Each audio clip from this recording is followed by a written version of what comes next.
1970년대부터 시작이 되었고 한국에서는 1980년대에 유행을 했던 킴 카잘리의 사랑이란 제목의 한 컵 만화가 있습니다. 여러분 기억을 하실 줄로 아는데 제가 몇 개를 준비를 했습니다. 앞에 화면 보여주시죠. 네, 여기 보시면 기억하시죠? 이 그림 한 6개 정도 준비를 했는데 한번 읽어볼게요. 사랑이란 당신의 미소 이렇게 되어 있고요. 그 다음 거 보시면 사랑이란 하루 종일 그의 미소가 떠나지 않을 때, 또 그 다음 사랑이란 적절한 분위기를 만드는 것, 사랑이란 손을 잡을 때 부드럽게 꼭 쥐는 것, 사랑이란 그녀가 제대로 점심을 먹었는지 알아보는 것, 또 사랑이란 작은 기도를 올리는 것. 아마 이 카툰을 모를 수 있는 분이 없을 줄로 아는데 전 세계적으로 유행을 했던 한 컷 만화입니다. 한국에서는 제가 알기로는 조선일보에서 연재가 되었던 것으로 알고 있습니다. 이 그림이 너무 귀엽고 또 주제가 좋아서 많은 분들의 사랑을 받았고 오랜 시간 연재가 되었던 만큼 여러 세대의 추억 속에 남아 있습니다. 이 카툰을 시작한 킴 카잘리라는 분은요, 뉴질랜드 태생으로 1970년부터 LA 타임즈에서 이 연재를 시작을 했습니다. 1970년부터요. 그리고 남편 로베르토가 이제 말기암 선고를 받게 되자 영국의 만화가인 빌 아스프리가 이 카툰 작업에 조인을 해서 협업을 하게 되었습니다. 킴 카잘리는 1997년에 사망을 했지만 이 아스프리 작가는 지금도 계속 이 활동을 하고 있습니다. 어떻게 보면 한 컵 만화라는 이 단순한 형태지만 세월을 따져보시면 반세기가 넘습니다. 이 긴 세월 동안 한 컷 만화를 매일마다 연재를 할 수 있었다라는 것은 엄청난 일입니다. 그래서 생각해 볼 수 있는 것은 사랑에 대한 소재가 우리 주위에 얼마나 많으면 이렇게 사랑에 대한 만화를 반세기 이상 그릴 수 있을까? 놀랍지 않습니까? 오늘 본문 말씀인 이 고린도전서 13장을 보시면 여러분 잘 아시다시피 이 고린도전서 13장은 사랑장으로 잘 알려져 있습니다. 그리고 결혼식 때 가장 많이 또 읽혀지는 성경 구절이기도 합니다. 그런데 저희가 이렇게 아름답고 좋은 사랑에 대한 것을 또 고린도전서 13장을 통해서 읽지만 다른 한편으로는 이 본문을 대할 때마다 마음이 불편한 것도 사실입니다. 왜냐하면 우리가 이 사랑의 아름다움을 보면 볼수록 내 안에는 이런 것이 없는데 라는 생각을 하게 되기 때문입니다. 사랑에 대한 정의가 4절에서 7절에 나와 있습니다. 우리 한번 읽어볼까요? 네, 앞에 화면도 있고요. 4절에서 7절. 자, 시작. 사랑은 오래 참고 사랑은 온유하며 시기하지 아니하며 사랑은 자랑하지 아니하며 교만하지 아니하며 무례히 행하지 아니하며 자기의 유익을 구하지 아니하며 성내지 아니하며 악한 것을 생각하지 아니하며 불의를 기뻐하지 아니하며 진리와 함께 기뻐하고 모든 것을 참으며 모든 것을 믿으며 모든 것을 바라며 모든 것을 견디느니라. 지금 읽으신 이 구절에서 사랑이라는 단어 대신에 본인의 이름을 넣어서 다시 한번 읽어보시면 어떨까요? 작은 소리로 읽으셔도 됩니다. 물론 5절, 6절, 7절에는 사랑이라는 단어가 없어서 해당이 안 되는 것 같지만 4절에서 미리 주어로 나왔기 때문에 이 사랑이라는 그 자리에다가 자신의 이름을 넣어서 한번 다시 천천히 한번 읽어보세요. 어떤 마음이 드시는지. 좀 민망하지 않으세요? 저도 너무 부끄러웠어요. 이걸 제가 설교를 준비한다고 다시 제 이름을 집어넣어서 읽어봤는데 참 부끄러웠습니다. 어느 것 하나 제대로 하는 것이 없는 것 같아요. 그런데 이 사랑이라는 단어 자리에다가 예수님을 한번 넣어서 읽어보세요. 어떠신가요? 네, 예수님은 오래 참으시고 예수님은 온유하시고 예수님은 자랑치 않으시고, 또 6절에 보시면은 불의를 기뻐하지 아니하며 진리와 함께 기뻐하고 모든 것을 참고 모든 것을 믿으며 모든 것을 바라며 모든 것을 견디느니라. 예수님의 이름을 거기에다가 우리가 대입을 해보면 너무너무 말씀이 맞는 거예요. 딱 맞아떨어지죠. 그래서 우리가 여기서 생각해 볼 수 있는 것은 사랑이라는 것이, 이 사랑이 인간의 힘으로 할 수 있는 게 아니구나. 사랑이라는 것은 하나님의 성품에 속해 있구나 라고 하는 것을 알게 됩니다. 우리가 하나님의 성품인 사랑을 대하면서 스스로가 부족하다라고 느끼는 것은 당연한 일이라고 저는 생각을 합니다. 그렇지 않은 것이 더 이상하죠. 그래서 우리가 오늘 본문을 대할 때 나는 사랑이 없어, 나는 능력이 없어, 나는 부족해 라고 생각하기보다는 어떻게 하나님의 성품인 이 사랑이 내 삶을 통해서 나타날 수 있을까? 다른 관점에서 이 말씀을 대해야 될 줄로 압니다. 내가 부족한 것도 사실입니다. 하지만 내 안에 예수님을 믿고 나서부터 성령님이 내주하시는 것도 사실이에요. 이 둘 다가 공존합니다. 그래서 내가 예수님을 믿고 나서 내 안에 내 힘은 아니지만 성령님의 도우심으로 사랑을 할 수 있는 존재가 되었다라는 것입니다. 그래서 오늘 이 말씀의 포인트는 내 부족함을 세워보고 저는 부족합니다.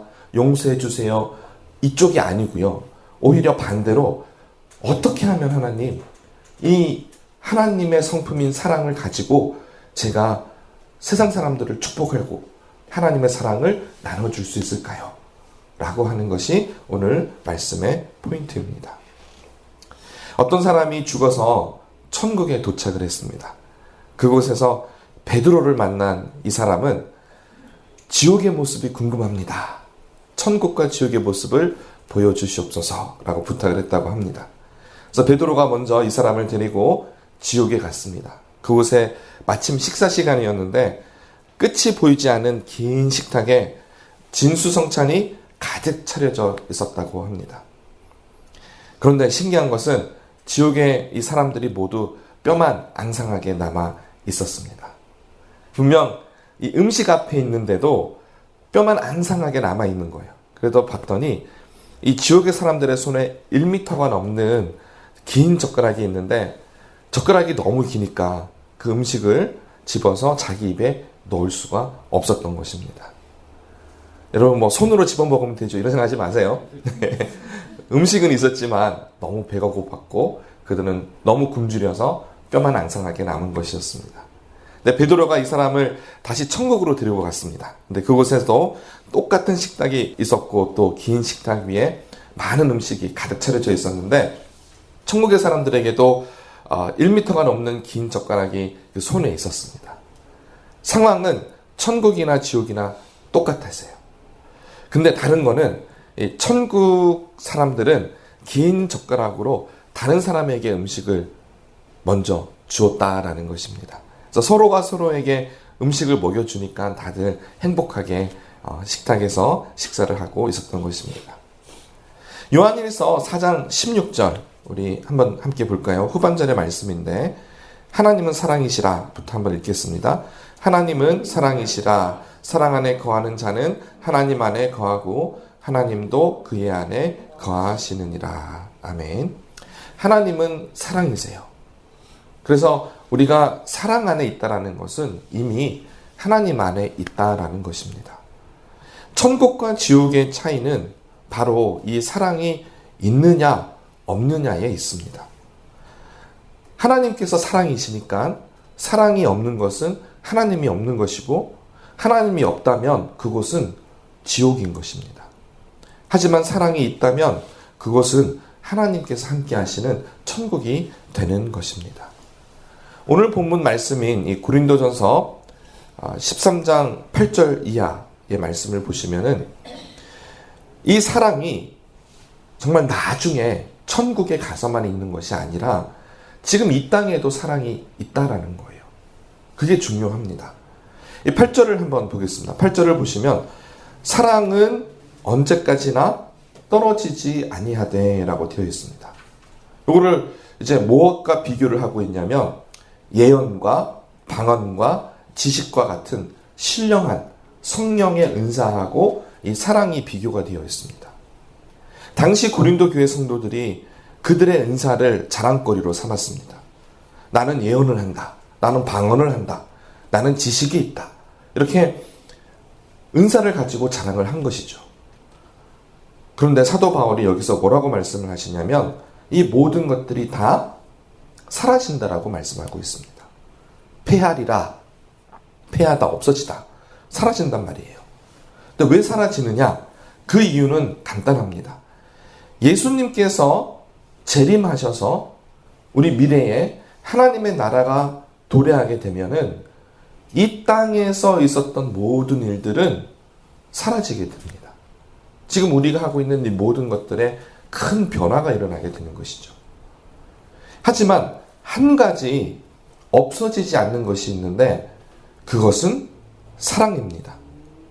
그래서 우리가 성령의 은사를 이 땅에서 가졌다고 자랑할 것이 아니라 나는 이 사랑이 있다라고 자랑을 해야 한다라는 것입니다. 예언에 대한 부연 설명이 9절에서 또 10절에 있는데 보시면 우리는 부분적으로 알고 부분적으로 예언한다 라고 되어 있죠. 온전한 것이 무엇입니까? 예수님의 재림의 때에 하나님의 나라가 도래를 하면 이 부분적으로 하던 모든 예언과 같은 성령의 은사가 폐하리라, 사라지리라 이렇게 말씀하고 있습니다.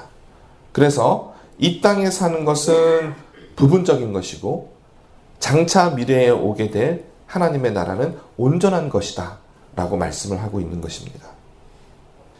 이러한 관점으로 11절과 12절을 또 보시면 어린아이와 같이 생각하고 말하는 것은 이 땅에서 일어나는 일을 의미하고 있는 것이고요. 장성한 사람이 되는 것은 예수님의 재림 이후에 일어날 일을 말씀하고 있는 것입니다. 희미한 거울이 있죠. 이 땅에서 부분적인 것을 의미하고 얼굴과 얼굴을 대하는 것은 예수님의 재림의 때를 의미를 합니다. 거울이 왜 희미하지? 라고 생각하시는 분이 계실 텐데 오늘날 현대에서 우리가 사용하고 있는 거울이 발명된 것은 19세기 후반에 있었던 일입니다. 그러니까 1800년도에 있었던 일이에요. 초대교회에서 사용했던 거울은 금속으로 만들어진 거울이었기 때문에 사도 바울이 희미하다라고 그렇게 말을 한 것입니다. 부분적인 것, 어린아이의 일, 희미한 거울, 이 모든 비유는 이 땅에서 이루어지는 것들입니다. 반대로 온전한 것, 장성한 사람의 것, face to face, 얼굴과 얼굴을 맞대어서 대하여서 보는 것은 모두가 다 예수님의 재림의 때에 일어날 일입니다. 그런데 이렇게 완전히 다르지 않습니까? 이 두 가지가 비교를 해보면 차이가 엄청 나는 일들인데 그럼에도 불구하고 딱 한 가지 변하지 않는 게 있어요. 그게 뭘까요? 사랑입니다. 사랑. 그래서 사랑이 위대한 겁니다. 사랑에는 이 어떤 것들과 비교했을 때 이 사랑에는 영원성이 그 안에 있습니다. 영원한 거예요. 사라지지 않습니다. 마지막 절 13절을 보시면 사도 바울이 비교하는 세 가지, 믿음과 소망과 사랑, 이 세 가지를 비교하는데 그 중에 또 제일은 사랑이라고 합니다. 마지막 때가 오고 예수님이 재림하시고 하나님의 나라가 왔을 때에도 없어지지 않는 세 가지가 있는데 믿음과 소망과 사랑이라고 하는 겁니다. 그런데 이 세 가지 중에서도 유독 사도 바울은 또 사랑이 제일입니다 라고 말씀을 하고 있는 것이죠. 그 이유는 예수님께서 재림을 하시면 믿음과 소망은 성취가 되는 겁니다. 이건 완성되는 거예요. 우리가 이 땅을 살면서 박해를 받고 핍박을 받고 그런 가운데도 복음을 전하고 교회가 이렇게 계속해서 번져가면서 예수 그리스도의 복음을 전하는 이 믿음. 그리고 예수님의 재림을 바라보면서 내가 오늘 하루를 소망을 가지고 사는 이 소망, 이 두 가지는 아주 중요한 것인데, 그럼에도 불구하고 일단 예수님이 이 땅에 오시면 완성되는 거예요. 더 이상 믿음도 소망도 필요 없다라고 할 수 없지만 일단 그것은 성취가 되어서 하나님 나라에서는 더 이상 그걸 바라보지는 않는다라는 것이죠. 우리 안에 있지만. 하지만 사랑은 어떻습니까? 사랑은 어제도 오늘도 내일도 할 거 없이 사랑은 계속해서 우리 안에 존재하는 것입니다. 그래서 사랑을 젤이다, 이렇게 사도 바울이 말씀하고 있는 겁니다. 우리가 소중하게 생각하는 것을 우리는 가치가 있다라고 표현을 합니다. 반대로 가치가 있는 것은 우리에게 너무나 소중합니다. 그래서 이 가치라는 것을 생각을 해보면 희귀성을 바탕을 하고 있는데, 사람들이 대부분 다 가지고 있는 것들에 대해서는 별로 우리가 가치를 느끼지 못해요. 너도 있고 나도 있으면 이건 뭐 다 가지고 있으니 이건 그렇게 소중하지 않아라고 생각할 수 있단 말입니다. 그래서 금과 은이 비싼 이유가 무엇이죠? 네, 많이 없어서 비싼 거예요. 비트코인도 그런가요?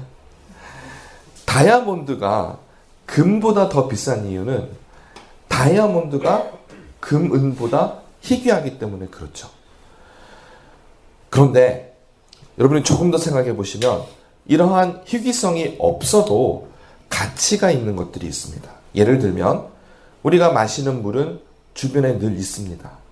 하지만 물이 우리가 생각하기에 가치가 없다라고 할 수는 없어요. 우리의 생명 유지를 위해서 날마다 마셔야 하는 것이고, 이 물이 없으면 우리가 목이 마르지 않습니까? 그래서 흔하지만 그럼에도 불구하고 물은 아주 가치가 있습니다. 우리가 마시는 이 공기, 산소도 마찬가지고요.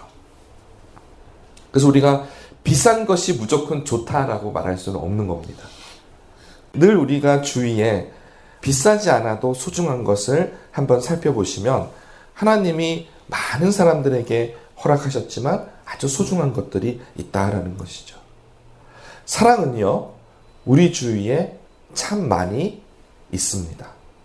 앞서 함께 보았던 킴 카잘리의 한 컵 만화처럼 우리가 반세기 동안 연재를 해도 계속해서 발견할 수 있는 것이 우리 인간 안에 일어나는 사랑의 관계라는 것이죠. 하지만 이러한 사랑이 흔하다고 해서 가치가 없는 것으로 취급할 수는 없다라는 것입니다. 오히려 우리는 우리에게 전해지는 사람들의 사랑에 대해서 감사해야 합니다. 사랑은 크고 작은 것도 없어요. 사랑 그 자체가 소중하기 때문입니다. 그래서 저는 사랑이 작은 사랑이라는 게 있을까? 표현할 수는 있겠지만 저는 사랑이면 모두가 소중하지 않나 생각을 해봅니다. 믿지 않는 사람들에게도 하나님의 형상의 흔적이 있다면 그것은 사랑이 아닐까 생각을 해보았습니다. 예수님을 믿는 성도들하고 그리고 믿지 않는 사람들의 가장 큰 차이점은 뭘까요? 사랑이라는 관점에서 보시면 세상 사람들은 본래 힘으로 사랑을 하려고 하고, 교회의 성도들은 우리 안에 있는 하나님의 사랑을 보여줘야 하는, 이것이 가장 큰 차이라고 생각을 합니다. 우리가 사랑을 할 때 그 사랑이 하나님으로부터 전해지는 사랑이어야 합니다. 좀 달라야 해요. 근데 그렇다고 해서 내가 더 헌신하겠다는 말은 아닙니다. 내 것을 쥐어짜서 어차피 내 걸로 사랑하는 그 사랑 말고요. 내 안에 내재하시는 성령님을 통해서 주어지는 그 사랑, 세상과는 뭔가 다른 그 사랑이 우리에게 있어야 세상 사람들이 봤을 때도 뭐가 다르다라고 느끼고 또 복음에 대해서 귀를 기울이지 않겠습니까?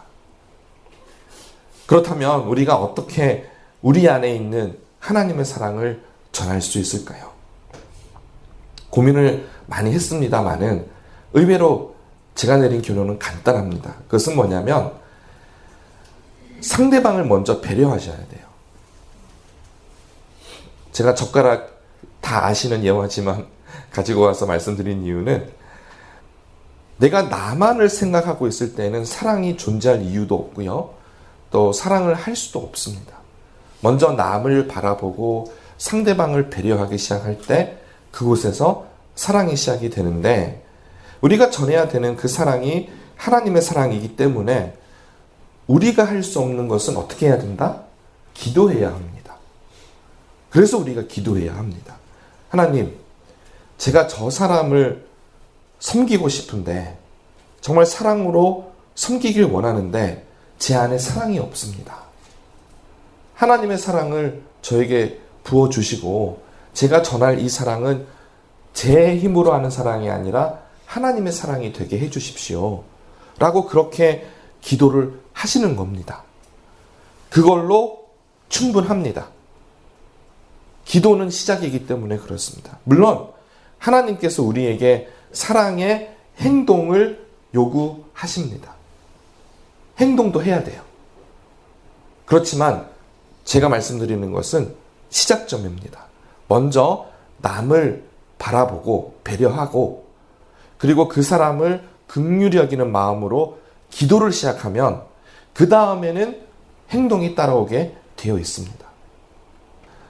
만약에 사랑이라는 것이 너무너무 어려워서 성경 공부를 이렇게 많이 해야 하고 봉사를 이렇게 많이 하고 뭔가 선교를 이렇게 많이 해야지만 사랑이다 그러면 그 사랑을 어린아이들은 어떻게 할 것이며 정말 우리 안에 부족한 게 많은데 부족한 내가 그런 사랑을 어떻게 할 수 있겠습니까? 그래서 교회가 굉장히 힘들게 느껴지는 거예요. 사랑이라는 게 그렇게 어렵지가 않습니다. 그저 내가 부족한 거 인식하고 하나님의 사랑을 부어달라고 기도하고 그리고 작은 행동 하나라도 그 사랑에 바탕을 두고 섬기신다면 거기에서 하나님의 사랑이 전해진다라는 것이죠. 사랑은 영원합니다. 그래서 위대합니다. 사랑은 지금 내가 하는 이 사랑은 하나님의 나라까지 연결되어 있는 사랑입니다. 그래서 가치가 있어요. 여러분 천국이 어떤지 궁금하시죠? 사랑하시면 거기가 천국입니다. 왜냐하면 천국에도 사랑이 있고 여기도 사랑이 있으니까 이렇게 사랑이라는 것으로 천국하고 지금 이 땅이 연결되어 있구나. 굉장한 저는 나름대로의 신학적인 발견이라고 말씀을 준비하면서 생각을 했지만 이미 여러분이 다 알고 계시는 그런 거지 않을까 생각을 해봅니다. 우리 앞뒤 좌우로 주님의 이름으로 사랑합니다. 한번 주님의 이름으로 사랑합니다.